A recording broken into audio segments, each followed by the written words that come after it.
So beautiful to have everyone back. Oh my gosh, what a tumultuous time this has been. So let's open up the chat while we're just making sure everybody has time to get in. And today's beautiful poem, Layli Long Soldier, Whereas, speaks to the idea that taking a cue from the legal documents that use a series of whereas statements in order to share what is known of the past that brings the participants together to forge a future partnership or some sort of remediation.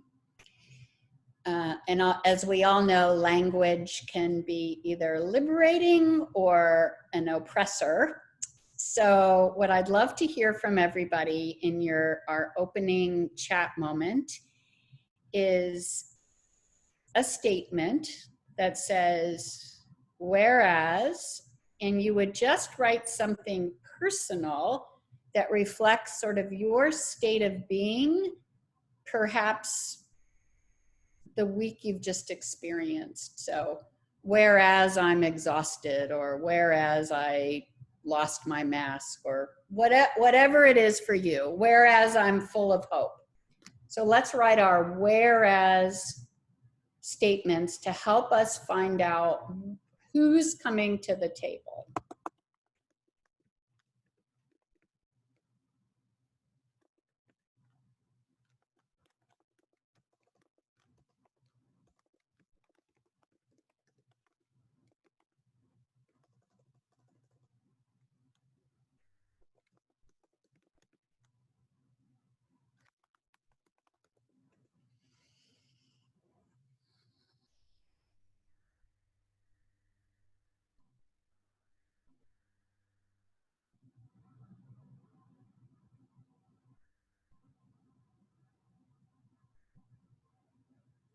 Mm.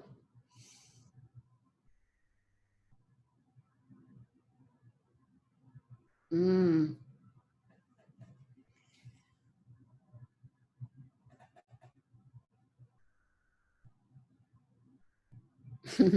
These are so lovely, as always. Mm.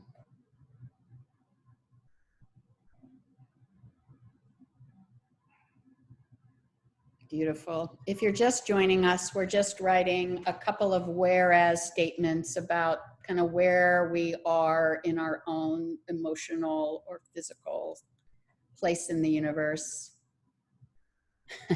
Lauren. Sarah, I get it. Oh, Christine, boy, do I get it. So while we're all finishing our first whereas statements, I'm sure there may be many, I see mainly familiar faces, but just in case, I just want to set a tone of intention for the day. So this is the Mindful Poetry moment. We've been gathering together since April, which happened to coincide not only with National Poetry Month and our second Mindful Poetry Moments with On Being, but also the beginning of the quarantine. And it was so nourishing that we decided to continue to gather. And boy, oh boy, what a good idea, right? Because the world has not gotten easier for any of us in the interim. So in our backlog of Mindful Poetry Moments, for the summer, we're selecting poems that we used last year. And today we're going to work with the poem Whereas by Layli Long Soldier, which we'll hear in a minute. And Manuel, wave to us, Manuel, is back again to lead us through a conversation about the poem and our prompts and our writing time. And we have our usual hosts, Abby, keeping everything organized, and Eddie from On Being, Civil Conversations, and all the rest of you. Pretty soon, I think we're going to give over the hosting duties to some of you all. I think we should just do that. So I'm so happy to see everyone. So I want to kick us off with a bit of a whereas meditation to get us all in the same space before we turn it over to Manuel. So let's begin. Whereas we place our feet on the floor in multiple locations across this world. Whereas, while we sit in different places and spaces, we each feel the sensation of ground beneath feet, seat, the weight of our body yielding into this moment in time.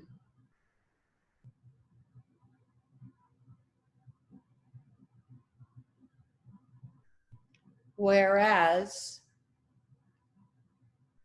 we bring our own experience, strength, and hope to this container.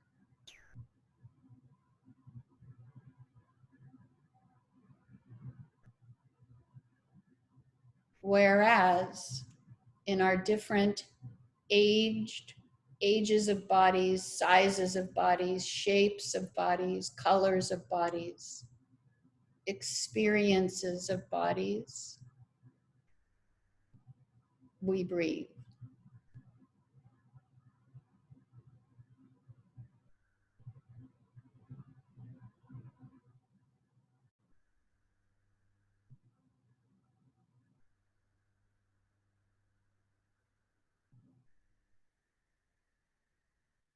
Nearly 100% genetically the same.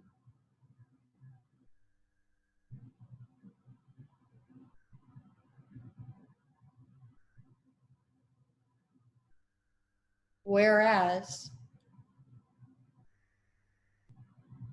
we have unique, troubling, beautiful experiences to draw on.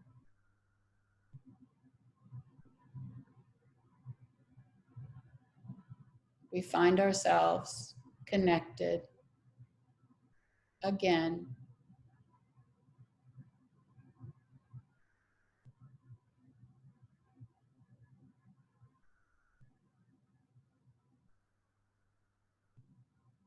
Because we needed, sought out, and stayed to celebrate beauty.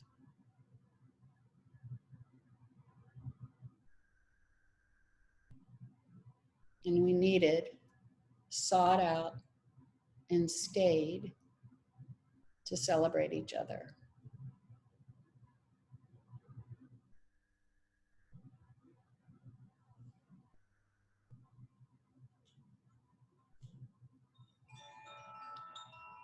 And we needed, sought out, and stayed to celebrate poetry.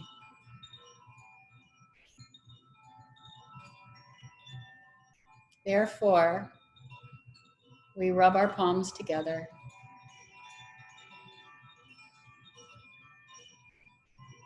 covering face at whatever distance you choose.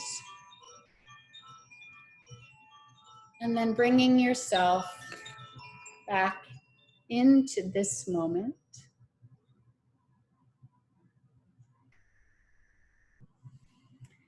Just looking over in the chat, seeing a few more whereas is. Thank you, everyone. So Abby, do me a favor And we're going to we're going to play Layli Long Soldier reading an excerpt from her Whereas poem from the On Being project.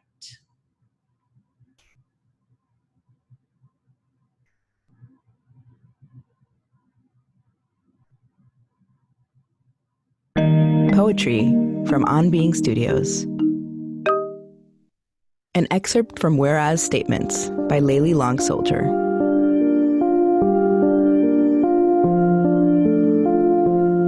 I heard a noise I thought was a sneeze. At the breakfast table, pushing eggs around my plate, I wondered if he liked my cooking, thought about what to talk about. He pinched his fingers to the bridge of his nose, squeezed his eyes. He wiped. I often say he was a terrible drinker when I was a child. I'm not afraid to say it because he's different now. Sober, attentive, showered, eating. But in my childhood, when things were different, I rolled onto my side, my hands together as if to pray, locked between my knees. When things were different, I lay there for long hours, my face to the wall, blank. My eyes left me, my soldiers, my 2 scouts to the unseen. And because language is the immaterial, I never could speak about the missing. So perhaps I cried for the invisible, what I could not see doubly. What is it to wish for the absence of nothing? There at the breakfast table, as an adult, wondering what to talk about, if he liked my cooking, pushing the invisible to the plate's edge, I looked up to see he hadn't sneezed. He was crying. I'd never heard him cry, didn't recognize the symptoms. I turned to him when I heard him say, "I'm sorry, I wasn't there, sorry for many things." Like that, curative voicing, an opened bundle, or medicine, or birthday wishing, my hand to his shoulder.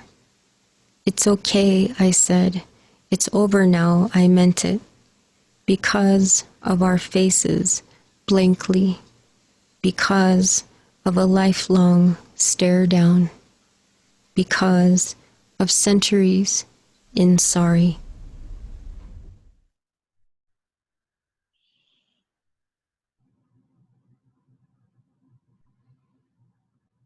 Beautiful. And I look so forward to hearing from Manuel first, and then all the rest of you. So I'm going to turn it over to Manuel.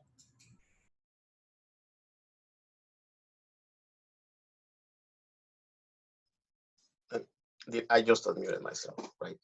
You guys can hear me. Well, I think first I have to say that when I read this poem, I thought that either poetry itself, the universe, or Stacy has some sort of message to me. This is the second time I present, and it's the second poem of forgiveness that I present. The first one was this beautiful poem where this child self has to remember how it's to be seen by others, how it's to be pointed at, and that person does not let the others be defined by that action, and has to go back and remember they were children at some point. Someone helped them to make their lunch for school. Look at the tiny blade in their school materials, and you think about that tiny blade. Now, there is again a poem of reconciliation with someone that is hurting you, right? And I think that this is a very difficult kind of poem to make because it is a difficult thing to do. I believe that even though the poem has these beautiful reflections about the material and the unmaterial, we're gonna go part by part in the poem, but I think that we should pay close attention to those moments when the poet says, what is there to miss for the immaterial? How can we miss something that was never there? Everything here is about, in this poem, it's about knowing the signs of love. In this case, we can assume that it's a father and a daughter, but it's really any other relationship that has been long. And one part knows that it's supposed to receive love and never know how that felt. The first thing is, whereas I heard a noise, I thought it was a sneeze. The father is finally, this other person is finally showing feelings. This man is finally crying, finally about to say, I'm sorry. And the receiver of this is so not used, so not prepared for this, that does not even recognize the sound of a father crying. I thought it was a sneeze. Well, I was pushing eggs. First, it says pushing eggs. Then it says pushing the invisible around the plate. So in this poem, there is always this toying between what we can see and what we cannot see. We can see the crying, we cannot see the feelings. But the most important thing is the invisible. This poem is a constant chase for the invisible behind the visible. That is why, if we go a little more down, it says, and we can stop there. It says, but in my childhood, when things were different, because now the father is nice, now the father is showered in his attempt and he eats. But then when things were different, I lay there for long hours, my face to the wall, blank. And I need you to pay attention to these lines, because this is the most abstract part of the poem. My eyes left me. My soldiers, still talking about the eyes, my soldiers, my two scouts to the unseen. The eyes are the scouts to the unseen. That is exactly the opposite of what they're supposed to be. The eyes are supposed to see what is visible. But in this case, when the eyes are blind, they are the scouts to the unseen. And because the language is the immaterial, I could never speak about the missing. So perhaps I cried for the invisible, what I could not see, doubly. What is it to wish for the absence of nothing? This person, the reader, the kid, the child, cried for something that was missing. The thing is that it was not something that was there and then left. That love was not there and then went missing. That love never arrived. So it was a vacuum from the beginning. So even though we know that something is missing, we don't know where is it missing from or how would it feel to have it there. It's very different to have something and then lose it than to never have it at all. That is why when love shows up, when feelings show up, she does not even know how they look. She does not even know how crying sounds like, how a father feeling something feels and sounds and looks like. She was missing those images, those sounds, those experiences. But really, what she was missing was the invisible. It's not that she was missing the crying, she was missing the love, the invisible. It's not that she was missing the arms, she was missing the meaning of the hug. It's not that she was missing the warmth of the body, she was missing the wholefulness of that embrace with the Father. So she's constantly toying with the material and the unmaterial, what is there and what is not. So in the beginning of the poem, she says, I am pushing eggs to the side of my plate. And then later in the poem, she says that was pushing silence to the edge of the plate, right? Because that, in this poet, everything physical is a representation of the unseen. In this sense, it's a Platonic poem, right? Everything that we see is the shadow of something that we cannot see.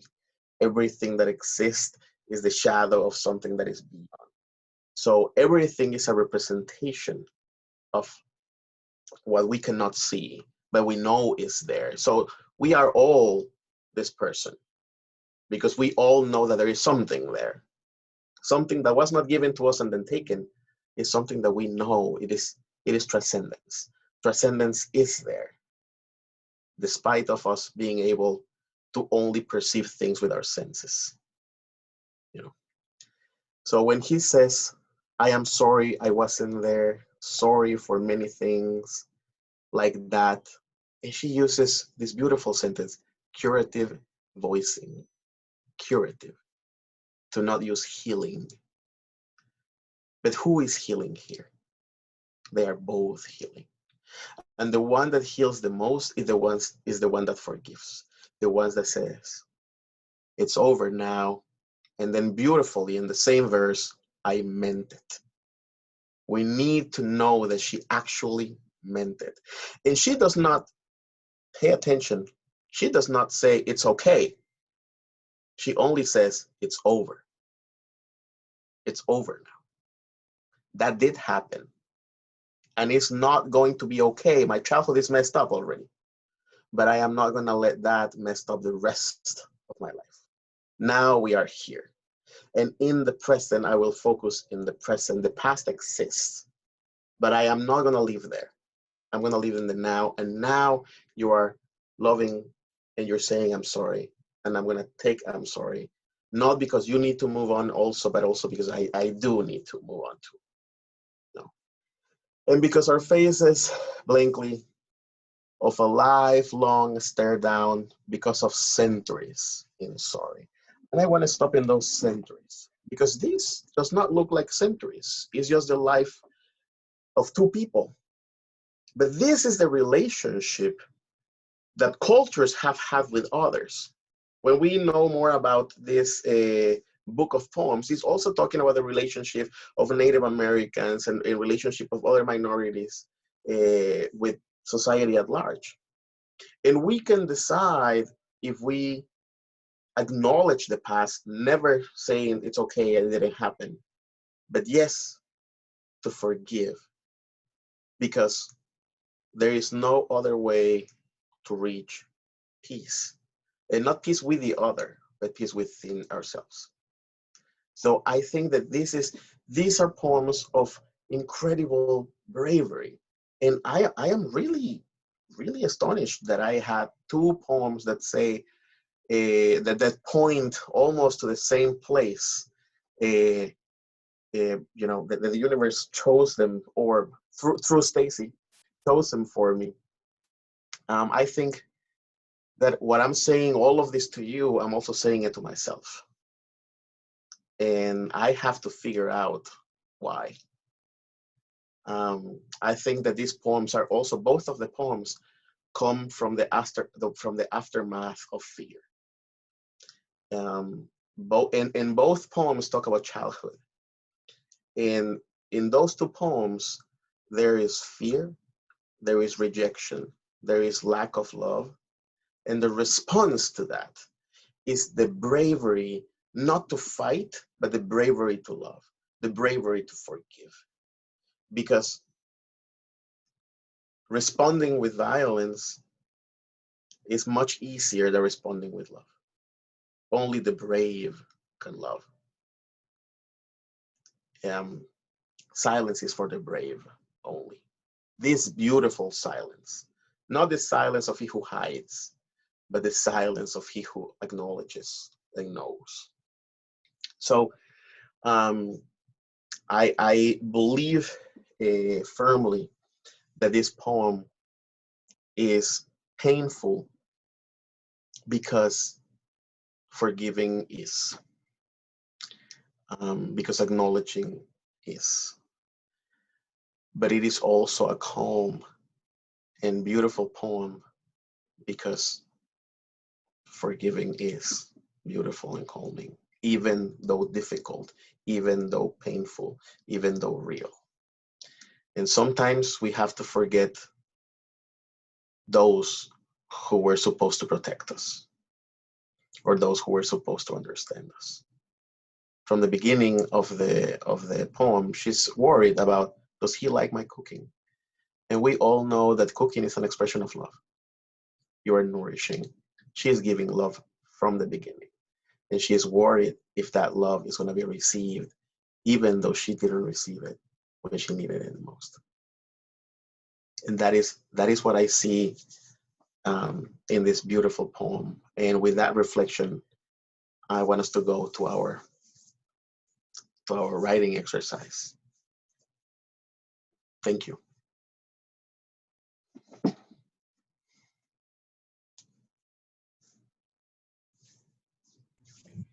Manuel, do you want to lead the prompt, or would you like me to lead the prompt? These two options are very different because if I lead the prompt, I'm going to make my own prompt. That's totally fine. Okay. Can you make me a host for a minute so I can share my screen? Yes. I mean, I can't, but Abby can.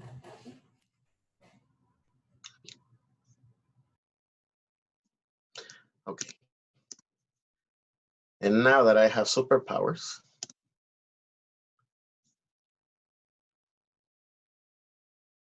because in this poem, she's not using a lot of whereas.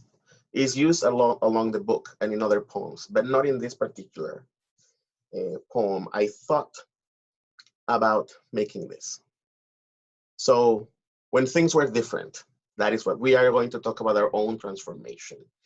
And a time for healing. Usually when a poet talks about the past, when a poet talks about childhood specifically, is usually because of a paradise lost. We always talk about how terrible it is to be an adult and how amazing was it to be a child, which is not wrong. Now I look at my daughter and I completely envious of her life.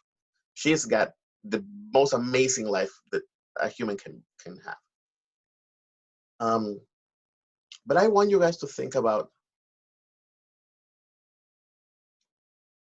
those things that were happening to you when you were a kid that only now you understand that you had to grow out of them.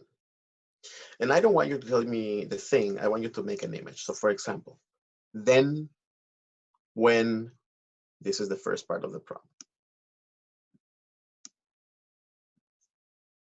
In the poem, it says, when the time was different. So I want you to tell me, then when I play with puddles, I was aware that frogs were about to take revenge. I don't know, tell me something like that. Then you're gonna go to the today. Now, when I see puddles, I'm looking for my own reflection in the mirror, something. And then you're gonna tell me what that change means. And I know that I was looking for this and so. And we're gonna do that 3 times. So it's 3 stanzas, and each stanza has 3 parts. Then, when, something, something. Now I do this, and now I know I was looking for this and so. Is this making sense, or is this too complicated of a prompt? Okay, so we're gonna do those 3, and Yeah, and I'll set the timer for us for our usual 12 minutes. Does that feel good, Manuel? That feels perfect. Okay, and go.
We've got a couple more, excuse me, a couple more minutes.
This is your time to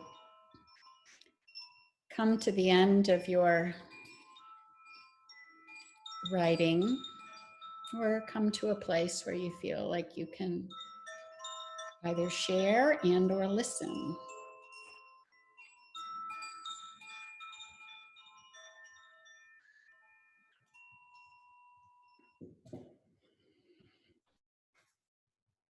And I'm going to turn it back over to Manuel. I think if everybody feels okay, with that, we'll do our invitation through the chat to see who would like to read.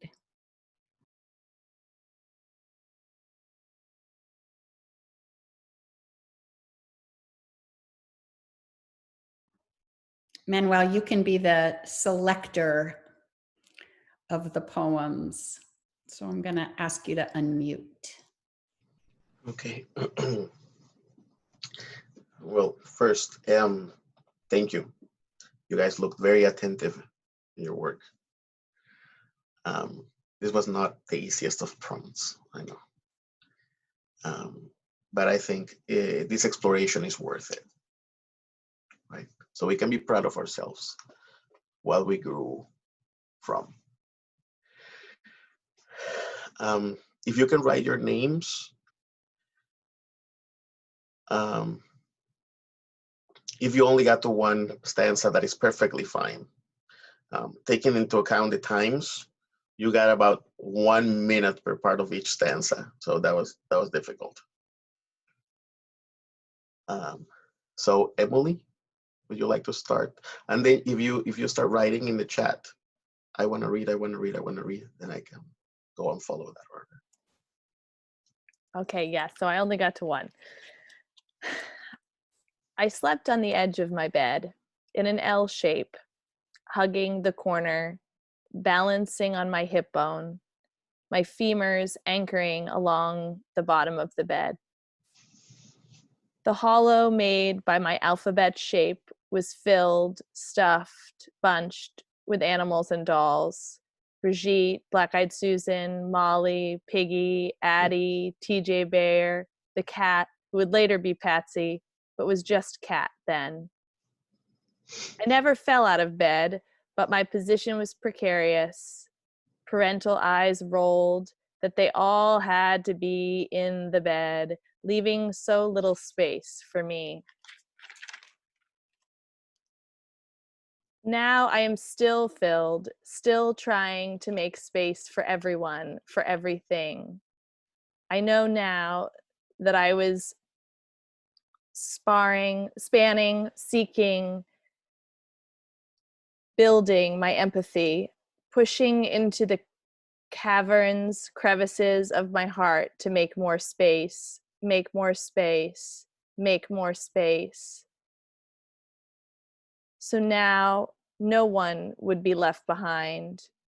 No part of anyone could be left behind, even parts of me.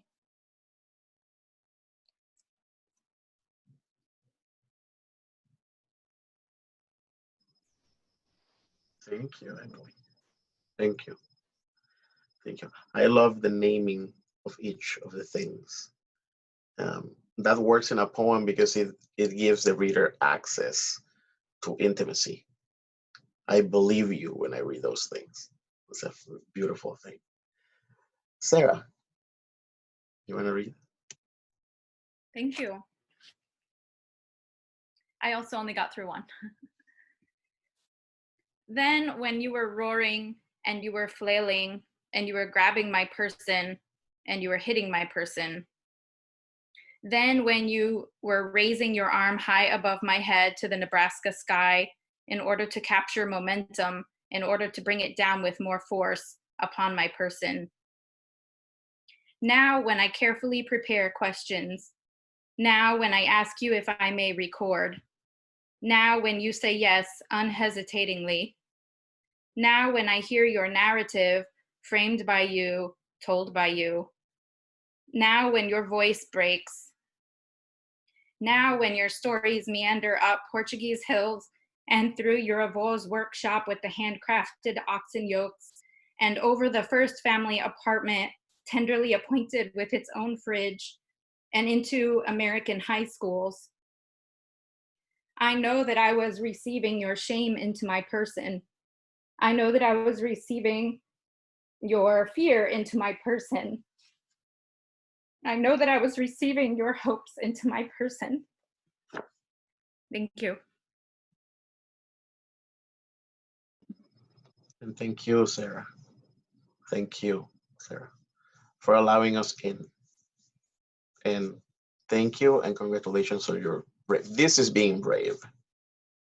This is being brave. Thank you. You have to be brave to be vulnerable. Beautiful. Mahip.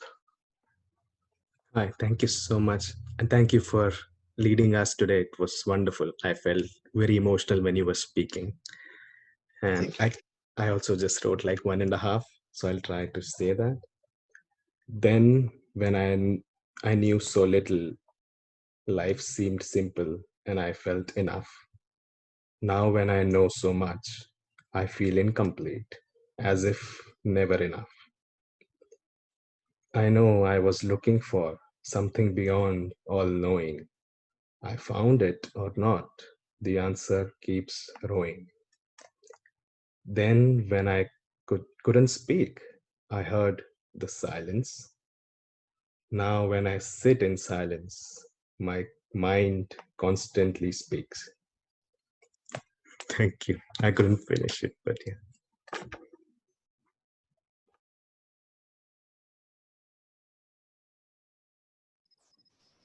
Thank you, Mahip. Thank you very much. Martinez Amos. Amos. Very good. Thank you. Yes, it's Ana. Ana Martinez Amos. Yes, thank you. Well, I'm very humbled because those were all quite beautiful. Then, when I sang aloud with my friends at the top of my lungs, now I don't sing aloud, but I acknowledge the tune silently. And I know that I was looking for a connection to something larger. Then when I caught grasshoppers in the grass of the backyard, now I watch quietly as birds move about the yard, eating grasshoppers and other insects. And I know that I was looking for understanding of the movements of wild things. Then when I went out into the monte to help my mother collect cactus pads, well, now I get my nopales already cleaned and diced at the local HEB. And I know that I was looking for connection to my family who I never knew from many generations ago. Thank you. Gracias, Ana. Muchas gracias. Beautiful. All of the things that we didn't know that we know, right? There is a beautiful poem by Wisława Szymborska, Polish poet that I adore, and it's called Interview with a Kid, Interview with a Child. And the first words of the poem is the master. She says, the master often knows, and the master is the kid, is a 4-year-old. And she talks about like the master, because they are. We are the sons of the kids that we used to be. We're fathered by children. And now, Wade, you want to go? All right. Then, when I scrambled up the mountain, the dust an inch thick, and the mountain air still, and the inescapable heat of late August. Now, as I excavate the yard, behind the park surrounded by conversations in the way a city binds us together, and I know that I was looking for myself.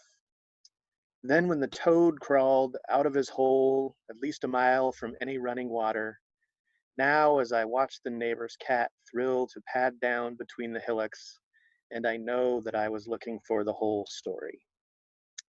Then poised with a handmade toy bow, ready to kill the toad, yet unable to. Now daring myself to act, and I know that I was looking for a way through.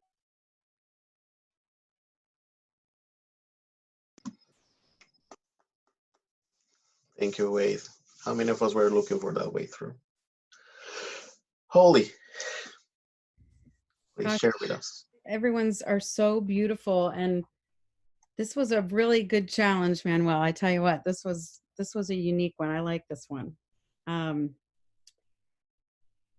Then I missed the thing I wanted most, or thought I wanted most. I dreamt it into being. Now, while I still dream, I know I was looking for a piece of myself I had yet to create. Then, when the door was closed, I shrunk from the handle. Now, when I feel trapped in a barrier between us, I know I was looking for a way to open the space that lay there. Then I played alone, melting wax and color onto hot stone. Now, while I write, I know I was breaking down elements of myself to build beauty.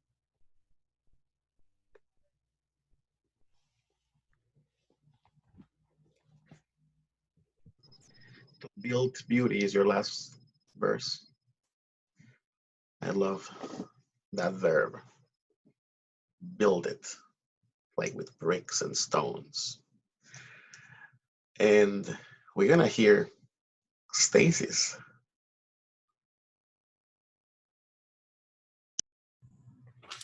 This has been such a delightful session, Manuel. Thank you.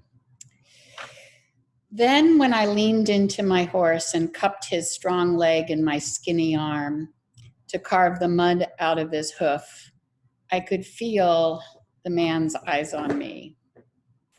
Now I still smell the hay and the manure, and know freedom awaits as soon as she can get out of the barn.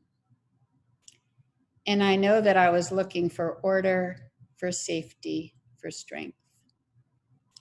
Then, when I looped her bridle over her ears and tucked the bit between her massive teeth and wet tongue, I could smell him, the stable hand. Now, while he is dead and eternally deaf and eternally mute, he tells me things. Then I believed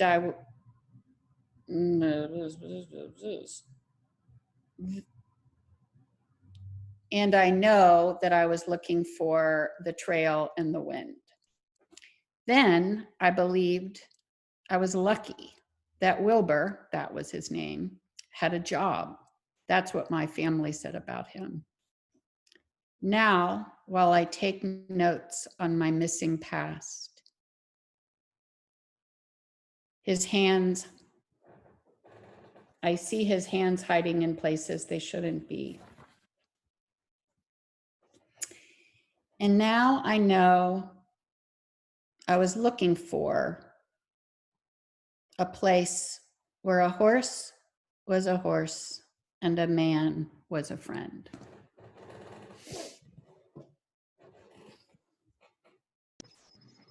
Wow. I have to say, before I give the time and the space again to Stacy, that I am very impressed by how far you took the prompt, how brave you were. I do believe that a writing prompt has to be the key to open a door to somewhere where we are not used to go into, to a room within ourselves that we never put light in. But it's easier to open the door than to walk in. And you guys did.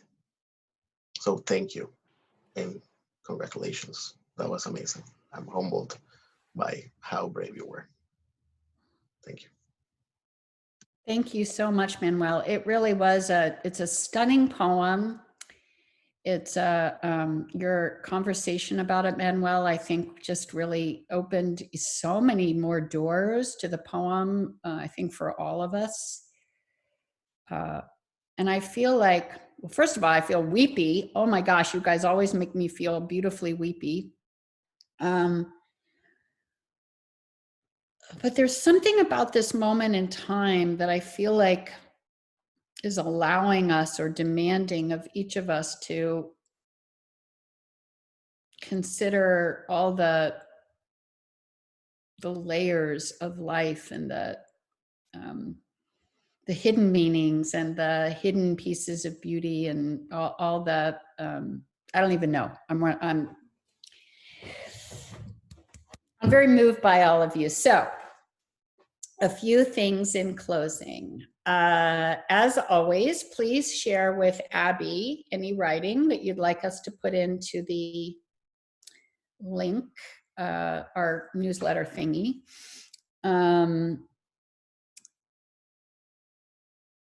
As well as if you have, again, if you guys have any, I don't know, you're doing something, you're thinking about something you want us to share with the rest of the group, please let us know. The poetry book, we will be sending it to the press, I think on the 10th of July. Is that what we said, Eddie? Somewhere around there, mid-July. And all the poems that you submitted are all in the book. And I have to tell you, it is absolutely glorious. And it is so strange that our pandemic collection seems like 1,000 years ago now. But I feel like you'll all be so bolstered to have this object with our time together and the words of our time together. So if you haven't put in an order, go ahead and we'll be notifying you like probably 1 billion more times.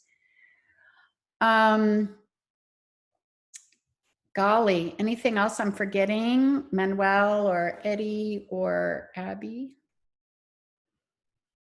No? You are a beautiful group of humans, and we are all so lucky to have found each other in the name of poetry. Oh, when is the next one? I think it's Abby? 29th. I'm sorry? July 29th. July 29th.